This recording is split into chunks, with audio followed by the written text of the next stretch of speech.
Welcome back. It's still the newspaper review right here on High Impact Television. We've taken a look at stories making the rounds on the front page of the Punch newspaper. But now we are currently being joined by Honorable Lanre Jaji via phone call from Ogun State. Good morning, Honorable Lanre Jaji, and welcome to the newspaper review. Good morning, my brother. Good morning, my friend. It's good to have you this morning.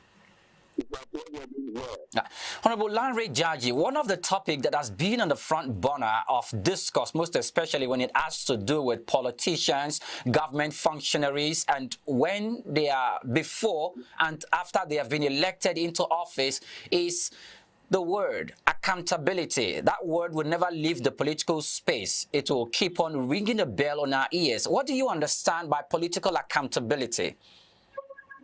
Thank you, my brother. We are talking about political accountability.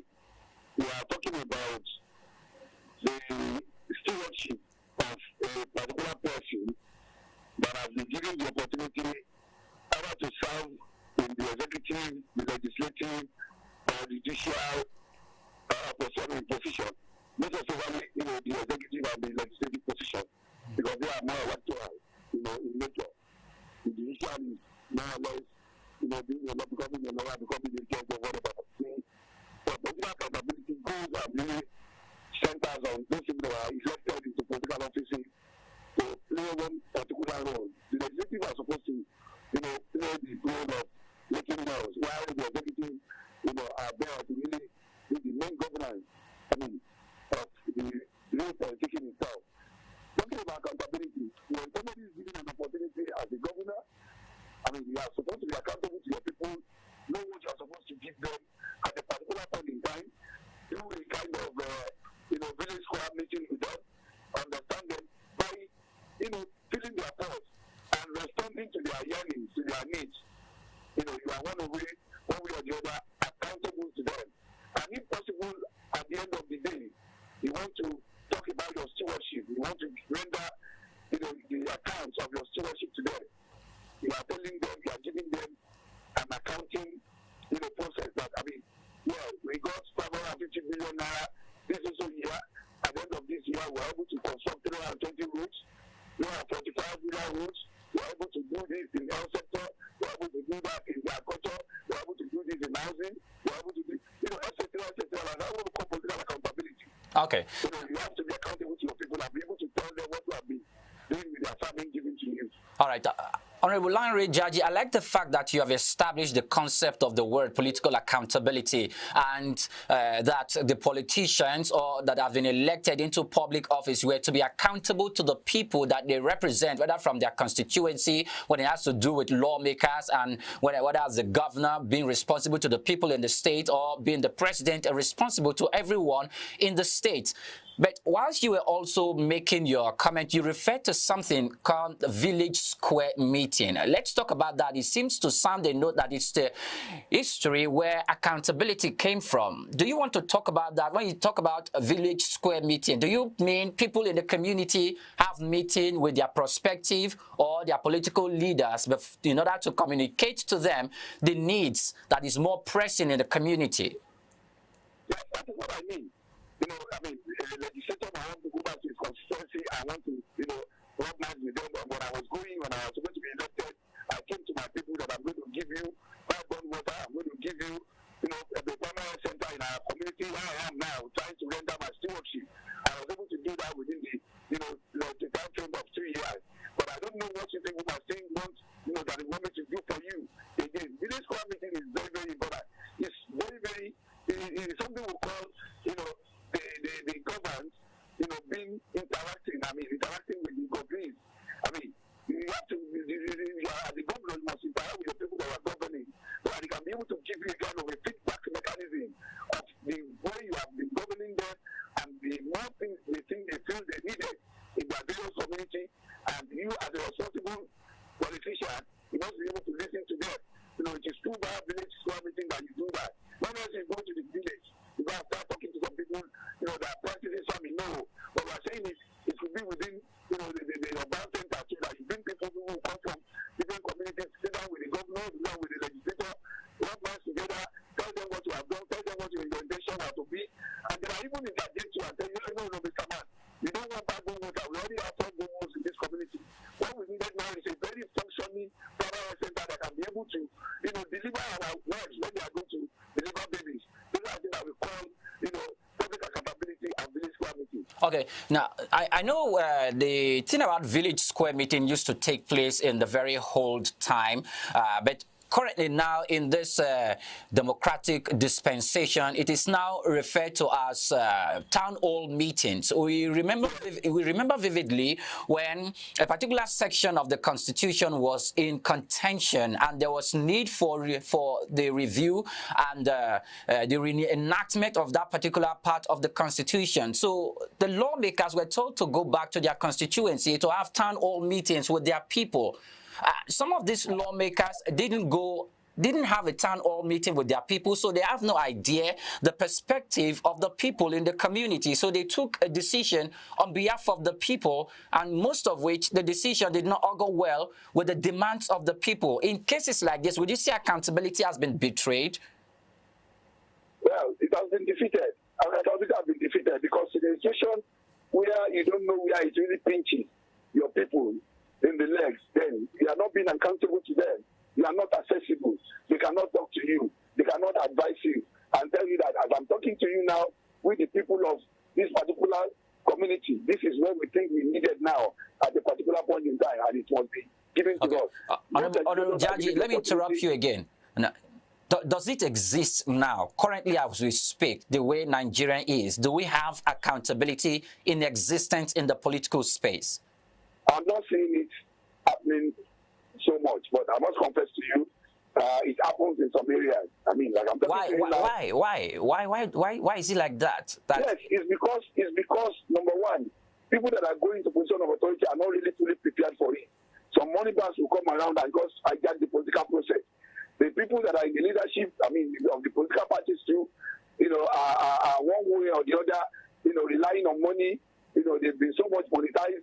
The electoral process that it is who have, the larger chunk that can be able to get a particular position. There are some people that are outside there, young folks, youths, that have ideas of what governance is all about. Some people even go to an extent of going to Yale to study what governance is all about, leadership roles. So it is very important that you have to prepare for any particular position that you are governing for. As a governor, as a legislator, you must be prepared. You must know what and what you think you want to give to your people. That is why it is better you vote for people that are living in a particular community to go to position of authority because they know what people have been facing in that particular community. Not just thinking somebody who came from America that has bought dollars and has been spending his dollars just to cajole you, then he now starts to give the present votes. You won't know what your needs are. So you can't blame him, he's not doing the needful. Okay, Honorable Lanre Jaji, currently, as we speak, the ruling All Progressives Congress, the People's Democratic Party, and other political parties are preparing for their primaries. And now that they are preparing for their primaries, all eyes from those who are contesting or vying for political posts, they are looking at delegates coming from the local government level, delegates coming from the ward level, coming from different constituencies. And most times it is said that these delegates don't, even though they are representative of the people from the ebb of society, it looks that most of the time they are being bought. And most of the time when we talk, you talk about money politics, how Nigerian politics has been monetized. What is the way out? Thank you. The way out is we have to first of all allow the electoral arena to be less monetized. In a situation where a political party is saying that you have to bring 100 million naira before you could not pick up the form of a particular post, or you have to pay 10 million, you have to know. You are monetizing the political process, the electoral process. How do we stop the political protest from being monetized? Because you have made everything to depending on money. You are telling us that it is only the highest bidder that gets it. In a situation where you have first of all allowed it to, get to the nooks and crannies of the people. Either you are a Bocho, you are a Proletarian, you can easily contest an election in Nigeria.